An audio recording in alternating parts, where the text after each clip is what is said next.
Hello everyone, మా ఆద్య పాపకి ఇప్పుడు 5th మంత్ వచ్చేసింది. అన్నప్రాసన అయిపోయింది అండ్ ఇప్పుడు మేము మోరంపూడి వెళ్తున్నాము అందరం కలిసి.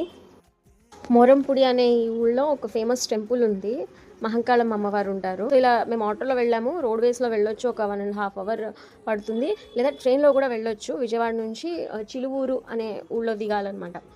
అక్కడ దిగి ఆటోలో వెళ్ళొచ్చు, దగ్గరే టెంపుల్. సో ట్రైన్లో వెళ్తే 45 మినిట్స్. ఇంకా ఇదన్నమాట టెంపుల్కి వచ్చేసాము. బయట అమ్మవారు ఇలా ఉంటారు. సో ఇక్కడ పసుపు కుంకుమ పువ్వులు ఇవన్నీ పెట్టేసి ఇంకా లోపల దర్శనానికి వెళ్ళొచ్చు.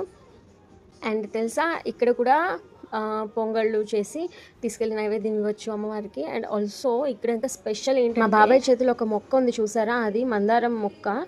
సో మనం తీసుకెళ్ళి ఆ టెంపుల్లో ఇవ్వచ్చు. ఐదర్ ఏ పని మీదైనా మొక్కుకొని ఇవ్వచ్చు, లేదా నార్మల్గా కూడా ఇవ్వచ్చు. ఆ వెనక వాళ్ళు ఆ మొక్కలని నాటుతారనమాట. సో వాటికి పూజించిన మందార పూలని అమ్మవారికి అలంకరిస్తారు. టెంపుల్ దర్శనాలు కూడా మార్నింగ్ నుంచి అండ్ ఆఫ్టర్నూన్ 12 o'clock వరకే, అండ్ ఈవినింగ్ 4 to 6. సండేస్ మాత్రం ఓన్లీ మధ్యాహ్నం 12 గంటల వరకు దర్శనాలు ఉంటాయి. Thank you for watching.